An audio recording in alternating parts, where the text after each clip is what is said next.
Ele investigou a origem das palavras obscenas, palavrões, etc. Ah, é tudo especialista. Eu vou conversar com o jornalista Luiz Costa Pereira Júnior. Por favor, venha pra cá.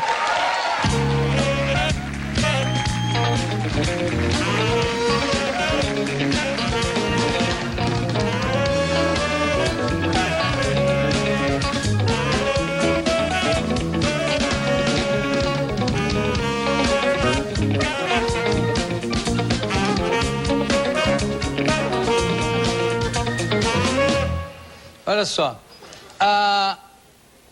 com a língua de fora, é o título, com a língua de fora, a obscenidade por trás de palavras insuspeitas e a história inocente de termos cabeludos. Editora Angra, tá aqui. Por que você resolveu pesquisar exatamente esse assunto, Luiz? Jô, eu sou um rato de livraria. Você escreve jornal hoje em dia? Não, eu trabalhei no Estadão 8 anos. Hoje eu sou professor da Casper Libero. Perfeito. De jornalismo, né? Você é um rato de livraria E como jornalista, eu tenho uma predileção pela matéria-prima palavra, né? E sempre me impressionou a forma como a gente usa as palavras e nem sempre percebe as implicações dessas palavras propriamente dito. Quer dizer, quando a gente fala coisas absolutamente singelas, como eu recuei até ficar acuado, por exemplo, você está dizendo literalmente, recuei, andei em direção ao cu. Até ficar acuado, até ficar com o cu contra a parede. Por exemplo. Quando você fala... Eu recuei. Até ficar acuado. Etimologicamente é isso. Que recuei, voltou até... Andou em direção ao cu. Que é difícil, né? Uma coisa... Recuar. Recuar. E até ficar acuado. Então, por exemplo, quando você fala testemunho, que é uma palavra de base jurídica, né? Testemunho vem do radical testes, que era a palavra latina para testículo. Certo. Por quê? Porque na antiguidade, nos tribunais romanos da antiguidade, você não jurava dizer a verdade, nada mais com a verdade, com a mão na Bíblia. Porque não tinha Bíblia. Nem havia. Né? Quer dizer, você segurava outra coisa, né? Então você tem várias... As mulheres seguravam o quê? Não prestavam testemunho. Ou seguravam nos testículos do juiz. Eunuco e mulher não tinham vez em tribunal romano, não podiam prestar depoimento. Aí, se você for... Isso era um hábito, parece, muito comum na antiguidade. Quando você pega a Bíblia, por exemplo, você vai no Gênesis, Abraão manda um servo jurar dizer a verdade diante do Senhor com a mão debaixo da coxa do Abraão, que é um eufemismo para a mesma situação. Por exemplo. Isso quer dizer que o chefe tinha que botar a mão nos testículos do patrão para jurar alguma coisa. Põe a mão aqui. Não, eu já jurei ontem, jura de novo. Segura, né? Pega direito. Então, assim, me impressionou muito a forma como você... eu li uns 400 livros para fazer o livro. E de referências diversas, de livro de etimologia. Fui lendo livro de etimologia de 700 páginas, 1000 páginas. Eu sou fascinado por etimologia, por dicionários etimológicos, inclusive de saber não só a origem, mas a data em que as palavras surgem, que também é interessante. Que é muito difícil também você ter um registro muito preciso. Porque você depende do registro escrito, e nem sempre o registro escrito corresponde ao uso oral da palavra. Aliás, nunca, né? Praticamente nunca. Primeiro a palavra começa a ser falada, depois ela é registrada. Perfeitamente. Você tem uma coisa que me fez fazer o livro, porque eu tinha essa base. Várias palavras, se você for procurar a origem dessas palavras, elas têm uma inversão de sentido absoluta, mas me encantou como você pode contar histórias das palavras. Eu não fiz verbetes, aqui não é um dicionário. A minha intenção, principalmente, foi tentar, como jornalista, contar uma história das que palavras. tem as palavras. E tem muitas, quer dizer, várias palavras, elas revelam tabus, elas revelam preconceitos de época, elas revelam o modo como a gente... Aqui, por exemplo, cabeças chatas. Cabeça chata era a formação do exército de Dom Pedro I, que após a independência do Brasil, agremia vários sertanejos, por exemplo, no Nordeste, para lutar pela independência, nas lutas pela independência. O chapéu que eles usavam no Nordeste era um chapéu de aba larga, que foi, virou chacota dos oponentes, do exército oponente, e começaram a chamar de cabeça chata por causa disso. É uma forma de insultar. Não tem nada a ver com o que a gente sempre Cocoroco brinca na cabeça. Que o próprio nordestino diz, eu sou cabeça chata, legítimo, não sei o quê. Não, com o formato da cabeça, com... O nordestino já incorporou para si esse tipo que nasceu, essa expressão. Mas nasceu do chapéu e foi passado para a cabeça? Exatamente. E aí a cabeça foi assumindo isso e foi... De repente... Perfeitamente. Foi assim que foi proliferando a palavra. Você tem várias palavras que você pode revelar, por exemplo, as histórias de uma certa cultura, de uma certa civilização. Quando você fala, por exemplo, até o século XVI, não havia uma palavra específica de uso culto entre a elite europeia para órgão genital feminino, até o século XVI. Né? Você, por exemplo, vagina, vulva, ovário, útero, todas eram palavras que tinham outras aplicações até o século XVI. Vagina, por exemplo, era bainha de espada. Né? A vulva era porta de vai e vem, dessas de salão. Era a porta de entrada. Quando era muito usada. Né? Aí fica por sua conta. O útero era barriga, que servia tanto para falar de barriga de homem como de mulher. E assim vai, quer dizer, por quê? Aí eu fui pesquisando. E o ovário era lugar de guardar os ovos, ou não? Não, era... Ovário era... Não existia palavra, ovário, ela foi criada por causa dos ovários das aves. E aí migrou para ovário feminino. Perfeito. Por que acontecia isso? Porque até o século XVI, as pessoas falavam, as parteiras, os médicos, as pessoas que falavam do assunto, quando falavam do assunto, né, elas usavam os mesmos termos para órgão genital masculino. Porque se acreditava, até o século XVI, que a gente era criado por Deus, certo? Então, o homem é um ser criado por Deus. A mulher também, mas a mulher veio da costela, é a Eva que desviou o homem, levou o homem à perdição. A Eva é um ser inferior, a mulher é um ser inferior, né? E como a mulher é um ser inferior, mas era criatura de Deus, era considerado que tinha os mesmos órgãos do homem, só que para dentro. Inferior, mal desenvolvidos. Então, Platão, Aristóteles, Galeno, que era um anatomista, e companhia limitada, todo mundo usava as palavras, por exemplo, para pênis, a mesma palavra para vagina. Que confusão, hein? Confusão total. A palavra orchei, que daria em orquídea, por exemplo, que é a base de orquídea, era uma palavra grega para testículo. Claro. Que no plural podia ser usada para órgão genital. E a raiz ainda se usa em algumas palavras, né? Orquite. Orquite, por exemplo. E orquídea, né? Orquídea, não, estou dizendo referente aos testículos, né? A inflamação dos testículos, que é chamada de orquite. Sim. Né? Quer dizer, continua a mesma raiz. E você falou agora do órgão genital feminino, e eu me lembro que, por exemplo, em Romeu e Julieta, do Shakespeare, né? Tem uma hora que o rapaz assim, vamos lá na casa dos Montecchio, ou dos Capuleto, agora não me recordo, vamos pegar as moças e arrancar seria mesmo o cabaço delas, né? Aí o outro fala assim, mas vamos tirar a cabeça delas. Aí o outro fala, a cabeça ou o cabaço? Porque o cabaço, na época, era maidenhead, ou seja, cabeça de donzela, né? Quer dizer, uma donzela tinha maidenhead. Não havia palavra específica para o women que fosse no vulgar, assim? Não, assim, por exemplo, cabaço vem de cabaça mesmo, né? Quer dizer, tem várias você tem, para ímã mesmo, não tinha palavra de origem culta. Você tinha várias palavras de origem não culta, vulgar, que você tinha aplicação para isso. Quer dizer, várias coisas da mulher eram absolutamente desconhecidas. Por exemplo, o clitóris foi descoberto oficialmente em 1559. Nossa! Por exemplo.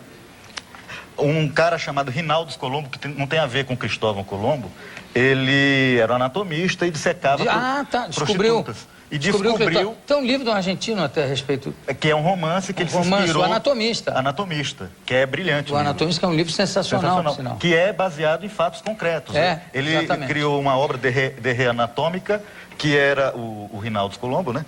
Que ele descreve com o orgulho de Eureka, né? De descobrir... Assim, o clitóris. O clitóris. A descrição todinha do clitóris está ali. Esse argentino tem um outro livro sensacional também, que se chama... Agora não vou lembrar, mas enfim, As Piedosas. Exato. O Anatomista, o Bandeira estava querendo adaptar para o cinema, né? Ele estava querendo comprar os direitos para adaptar. Vamos pensar agora numa outra palavra. A origem, por exemplo, antigamente se chamava, quando a mulher estava menstruada, se dizia, ela está de paquete. De paquete, sim. Você sabe por que chamava paquete? De paquete, não. Desculpa, eu só estou dizendo para você que você é um curioso. É que na época tinha o Ita, que vinha do norte, de 28 em 28 dias. O navio Ita. Tinha vários navios chamavam Ita, né? Tem até a música, peguei um Ita no norte, para vir para o Rio. E esse paquete, que quer dizer navio também, esse paquete fazia esse percurso em 28 dias. Então daí, paquete associado com os 28 dias de intervalo da menstruação da mulher. Ótimo, vou incluir na segunda edição isso aí, com certeza. Agora, outra expressão que eu não tenho ideia de onde vem, que é tá de Chico. Tá de Chico. Nunca entendi isso. Tem várias que a gente... Eu priorizei as palavras que você pudesse ter ou uma inversão, quer dizer, absoluta, quer dizer, do original, do uso original da palavra, ou que contassem boas histórias que essas palavras tinham. Quer dizer, você tinha a palavra, por exemplo, as palavras que nomeiam, por exemplo, prostitutas, começar da prostituta, são várias palavras que têm umas histórias muito interessantes. A palavra puta, por exemplo, é uma palavra que, na origem latina, ela significava poda, o ato de podar árvore. Existia uma deusa da romana... Podar, cortar. Cortar. Que puta perigosa é essa. Total. Você tinha na antiga Roma uma deusa chamada puta, que é a deusa da poda das árvores, que cuidava das árvores. Então você tem a palavra podar, puta, ela foi muito usada na antiga Roma para todas as situações que você delimitava alguma coisa, que você cortava, ordenava alguma coisa. Tanto que ela está na base de reputação, o que pensam de mim, né? Ela está na base de computação. E computação? Computador. Exato. Vem também? Vem de puta. Bill Gates é fogo mesmo. Total. Ô Luiz, no terreno escatológico, tem alguma palavra assim, origem de palavras como, com todo respeito, merda, etc? Merda, ela tem uma história muito interessante. A merda... Isso é um bom livro também. A História da Merda. A História da Merda. Você tem o uso, por exemplo, na França, quando Napoleão perdeu a guerra, um dos generais dele... Foi uma o Cambronne, o general Cambronne, que teria dito aos seus soldados... Aos ingleses. Em resposta aos ingleses, que a guarda... a guarda não se rende jamais. Morre, mas não se rende. Morre, mas não se rende. Os historiadores, para poder aliviar a barra da expressão, botou que a guarda morre, mas não se rende jamais. Não merda, a guarda não se rende jamais, em francês. Isso virou a palavra de Cambronne, que até o Victor Hugo usa nos Miseráveis. Um outro Cambronne, exatamente, a palavra de Cambronne. Exatamente. A partir desse uso da palavra merda, na guerra que o Napoleão perdeu, proliferou a ideia de que é preciso dar estímulo.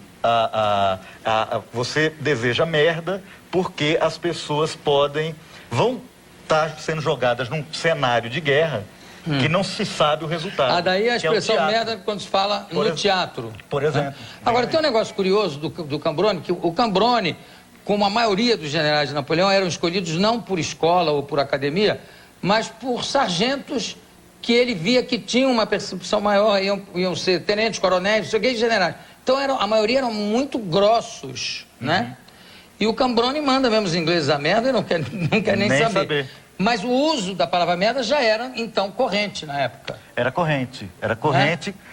No sentido de excremento, mas no sentido de vai, se joga e vê o que dá. E vê o que dá. A área militar deu muito, nos legou muitas palavras interessantes. A palavra porra, por exemplo, na Idade Média, a palavra... É uma palavra militar, né?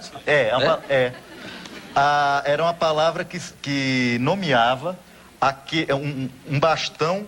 Eu acho que você já viu em filme de cavaleiro andante. Um bastão com uma bola com espeto.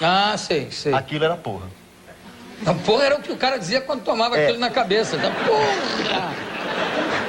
Não, e aí, o louco é o seguinte, que em algum momento da história europeia, alguém fez o paralelo entre a porra de guerra e a lanceta viril dos soldados. E aí a porra começou a ser sinônimo de pênis. Em algum momento da história do uso da palavra, a palavra porra começou a batizar não o pênis, mas o produto do pênis. Isso veio através de um constante uso da porra. O uso da palavra, Mas a palavra porra, como vem de origem militar, ela é uma palavra que é usada como eia, para estimular uma interjeição, para estimular, vai, eia. Tanto que ela está na base de umas palavras que são absolutamente pueris, assim. Ela gerou uma série evolutiva chamada porro videns, prudens, prudente. A palavra prudente vem de porra. Olha que coisa. Por quê? Porque é o cara que vê adiante. A palavra porra sempre foi usada para o que se vê adiante, o que joga a coisa à frente. Tanto que no México, no México, o Sérgio Augusto, jornalista, ele faz um comentário que eu usei no livro, que eu achei muito interessante. A torcida de futebol no México é conhecida por porra.